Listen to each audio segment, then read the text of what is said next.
Greetings, everyone. This is Ehav Ever from the Chronicles of Ehav Ever, and today's video is going to be what is the origin of the word Jew?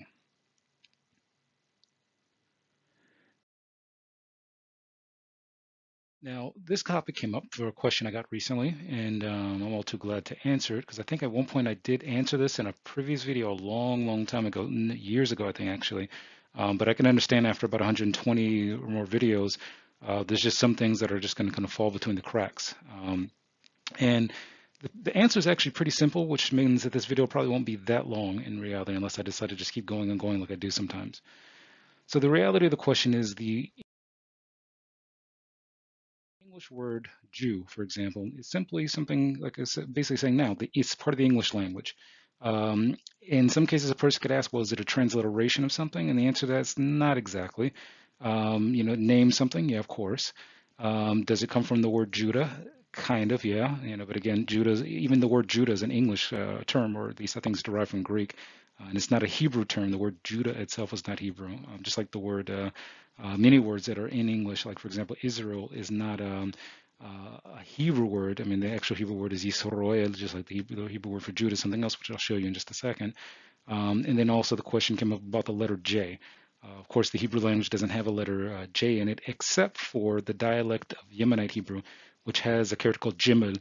But Gimel is not the same letter that would normally be used in English text, for example, in the word Judah. Usually that's a replacement of a Y character or like a Y character in Hebrew. And then, of course, like the name of the video, Jew and Jewish, where do these words come from? And then what do we really mean when we say them? So essentially, looking at it from the standpoint that it's English, of course, the modern word is English, and there's a lot of words like this of a number of cultures that are either ancient or even modern that are usually changed in some format when you bring it into the Western languages. And essentially, the English word Jew continues Middle English, which the words are Jew or you, and the terms are loaned via Old French, or thinking like that would be Gueux or Jew, which I haven't done French since I was a kid, so I don't really know. And I apologize for anyone who's looking at this and says that's not correct French, but which itself evolved from the early Judea, which in turn derived from the terms there. Essentially, again, some of the Germanic languages and Western languages I'm not the best at, which through allusion Elison had dropped the letter D. So essentially, this is where the modern word Jew comes from, meaning that there were Jews who gets to go to certain lands in parts of Europe, and because we're speaking English, and English being a European language, there is a history there in terms of how the word came into the English language. So of course, the question someone may be is, well, what are the correct terms? If is the word Jew an ancient term? If it's not a Hebrew term, and it's actually an English term, or at least a Western term, what are the real terms that were used by the people that these words describe? So essentially, if we were to literally transliterate from Hebrew to English, what we'd get is the following. And this is going to be connected to what I'll show you in just a second. We'd first get the word Yehudah. And the right side is the Hebrew language, and then the left side is how you would transliterate that word into an English form based upon pronouncing it in Hebrew. So Yehudah is how you pronounce that word. Essentially, then the next word is Yehudim. Yehudim is a plural word, which has a couple of meanings, which we'll go over in just a second. And then Yehudi, which is a singular. So the first one names a person and a location. The second one names either people who descend from that person or at one point lived in that location. And then like the last one is essentially a singular person who either descends from that person or also comes from that location, which we'll explain in just a second.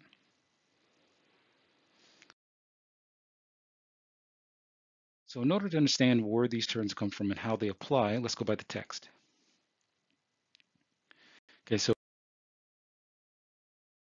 course the text being the Hebrew text itself, ones that are possessed by Torath Mosheh Jews, Torath Mosheh Yehudim shomrim et mitzvot shel Torah, and v'gam anashim shehem bnei Yisrael or Am Yisrael, which I said in Hebrew is the way we would express it in Hebrew, that Yehudim who keep Torath Moshe, Yisraelim who shomrim who keep Torath Moshe.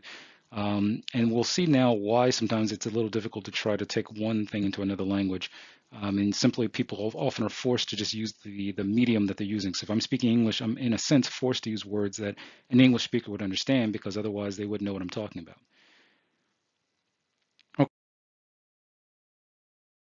So this is a portion of the Torah. This comes from the Sefer Bereshit of the Torah, the first book of the Torah, and this is the explanation of how a person named Yaakov ben Yitzchok, who was also a descendant of Avraham ben Terach, and how he started his family essentially. He had married a woman named Leah after originally trying to marry her sister, Rachel. And essentially, one of the sons that he had through Leah is started off starting from this section here, where it says, "V'tahara od v'teled ben v'tomar hapa'am oda et Adonai alafen kora'o shemo Yehudo v'da'amod muladat." So essentially, what we're concentrating on here is this word here, Yehuda. And what this is telling us is that Leah at one point gave birth, and that she had another son after having several before. And essentially, what she said when she had this son was Pa'amoda et Adonai alafen koro shemo Yehuda. So essentially, she was saying that she was thanking the Hashem for this other, this other gift that she had received of having another child, and that's why she decided to name this child Yehuda. So, and that what is, I guess you could say, circled in the red is Yehudo. That's actually the ancient way of pronouncing it, Yehudo. In modern Hebrew, as well as in certain dialects of Hebrew, they may say Yehudo, but Yehudo is actually how you'd pronounce it in more like Tammany Hebrew. So, one thing I forgot to mention on the previous slide, Yehudo essentially is what in modern English people would say Judah. Again, Judah is not a Hebrew word. It's not an ancient word. It's just simply an attempt at saying Yehudah in a language that potentially just kind of, use the J sound to represent it. I mean, again, there's a long history of how these things work in other languages, but essentially, some languages don't always transliterate correctly, or they just don't have the ability to transliterate one name or one term to another language. So the next thing we know is that when the people of Israel, the people of Am Yisrael, who entered into the land of Yisrael, they were basically split up into different tribes, Shvatim is what we call them in Hebrew, and that they were all given a portion of the land. And essentially, one of the portions of the land was called Yehudah, after the person we mentioned, who was the son of Yaakov, and that would have been his name, at that time would have been called Yehudah ben Yaakov. So Yaakov means is his father, and Ben meaning like he's the son of, so basically Yehudah, son of Yaakov. So essentially, anyone who was a descendant of Yehudah ben Yaakov would have settled in a land called Yehudah. So we know that later on in the Tanakh, the books of Am Yisrael, that there's a certain point where when more people, where the text is being written, there was terms used to describe, the actual area that Yehudah was, the people of Yehudah were in. So essentially, if you look here, it says, V'chol ha'am Bekol Adonai lo shavat va'aretz Yehudo. So what we have to focus here is Ba'eretz Yehudo. So Be'eretz means in basically like the land of, it's like the land of Yehudo. So the land of Yehudo is essentially, Yehudo had already been passed away and had died at this point, like years earlier. But essentially his descendants, were called, people who settled in the land of Yehudo.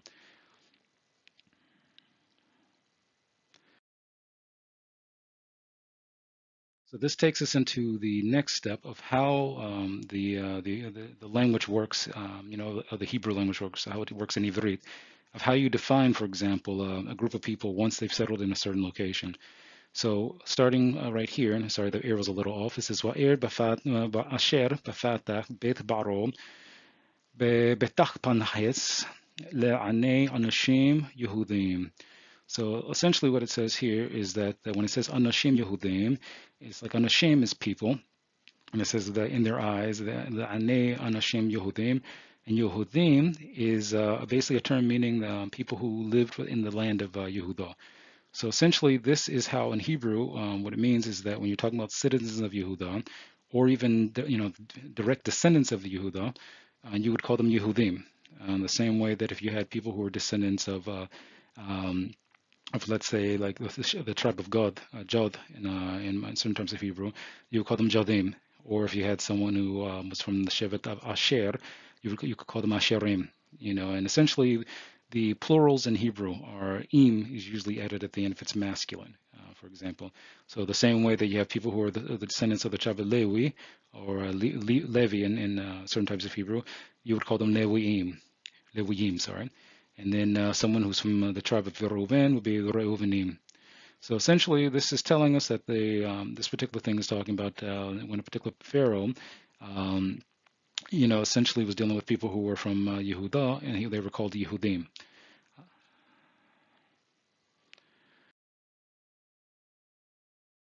Now, the next thing we look at is when the residents of Yehuda, which at the point later on during the exile that took place when the Babylonians invaded, at that point, it's important to note that the land of Yehuda had basically been extended. And the reason being is because earlier the Tanakh explains that there was a split that took place amongst the people of Yisrael.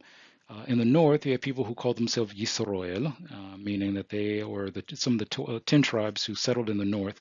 And essentially, they kind of like formed their own governmental system separate from the tribe of Yehuda, Benjamin, and some of the Levim that were there. And in the north, essentially, according to the Tanakh, they did a lot more of what's called Avodah Zarah. We covered that in another previous video.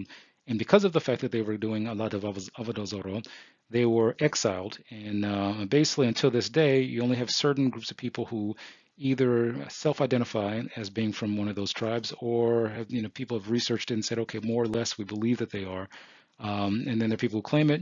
Again, it's hard to say exactly who's who in that area because of the exile there was more extreme than it was in the southern kingdom. Now, the southern kingdom, like we mentioned before, was called Yehuda. And one of the things that people don't always realize is that the southern kingdom of Yehuda contained people from other, from Jew, from I guess you could say Yisraelim, from also Jews from other tribes, meaning that if someone was from the Shevet of Reuven and didn't like the fact that there was Avodah Zarah going on in the northern section of Yisrael, they moved into the area of Yehuda.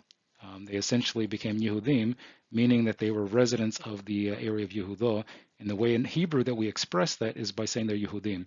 It's no different than, for example, if you were to say someone's an American. If you say Americans in Hebrew, you could say Amerikaim. It doesn't matter like how they got there. If they can come from Canada, it doesn't matter when in the world they got there. If they're living in America, they're Amerikaim. So essentially, what this particular section tells us, and this is from the Sefer Yirmiyahu, Jeremiah, where he explains, זה העם אשר הרלו נבוכדנצר בשנת שבע יהודים 3,023 בשנת 18. So again, what he mentions here, what is mentioned in the text is Yehudim, and it talks about the number, like the thousands of Yehudim who were exiled during this time. And that was because of the fact of the Babylonian invasion. So you see here that the people are called Yehudim. And again, we'll see in just a second why that term was used and why it was so widespread and how it was widespread, even amongst people who weren't specifically descendants of Yehuda, Ben Yaakov. So if we look at the book of Esther, or Megillat Esther, as we call it in Hebrew, one of the things that's important to note in the book of Esther is that one of the main people mentioned in it is a particular person named Mordechai. Now, the interesting thing about Mordechai is that if you go further into the text of Megillat Esther, and that's what this word is, it says Esther in Hebrew, that if you go a little bit further down and do a search in the text, what you'll find is that the word Yehudi, that you see highlighted, shows up a lot in the text. I think it's almost like 53 times it shows up in the text. So this part here says, "V'lirot ba'amidu divrei Mordechai ki yegil lahem asher hu Yehudi." So Mordechai identifies himself as a Yehudi. And this is the same way that we mentioned earlier. This is how it's pronounced in Hebrew. So if you keep going through the text where it says that Haman wanted to lashmid et kol hayudim, and then, of course, he's saying he wants to destroy all the Yehudim. And then later in the text, it says Haman ben Hamadotho Agagi Sorer HaYehudim. And if you keep doing more and more searches, you find that Yehudim is showed up, like I said before, about 53 times. It says Ulabed kol haYehudim, Avel Jadol HaYehudim, and essentially, it's like Allah Jinzeh HaMelech B'Yehudim. And it goes on and on and on for about 53 times the word Yehudi shows up in this text. And if you go a little bit further into it and you say, okay, well, let me look up Mordechai himself. And before we get to there, this is an interesting point, is that near the end of the text, when it says that there are people who made themselves into Jews, it says Mith Yahadim. Basically, what it means is that there are people who were afraid when the Jews were able to win this war that happened, but the Yehudim were actually able to win this war during that time. And it says that there are people who made themselves into Yehudim. And that's the word Mith Yahadim. It means to make yourself into a Yehudi. So one of the things that if you go and look up Mordechai himself, and it's real interesting about him, and this is when people misunderstand this word, it says here, Ish Yehudi haya b'Shushan habiro ushmor Mordechai ben Yair ben Shimei ben Gish ish Yemini. Now, those who don't know Hebrew may not know the significance of this statement here. When it says Yemini, saying that he's Ish Yemini means that he's from the tribe of Benjamin. Now, when people get into arguments about the word Yehudi, one of the things they don't understand is if you see this in English, it doesn't seem like it means anything. But saying he's Ish Yehudi, essentially would be like saying, okay, he's from the tribe of Yehuda. But then the text says he's Ish Yemini at the end when it talks about his father's lineage and his grandfather's lineage. And the reason is very simple, that by saying he's a Ish Yehudi, it's like basically saying that he is from the region of Yehuda, which survived the invasion that the Babylonians put upon him, and then they survived even in the exile, where the other tribes basically got lost in the exile. And maybe essentially in this day and time, there may be people who are kind of like either realizing either by their own intuition or even by something that's beyond human intuition, that they come from maybe these different backgrounds, but they don't know exactly which one. In this situation, when the people of Yehuda were exiled, they knew who they were. They weren't forced out of their own customs, traditions, and things like that. And we basically maintain it to this day.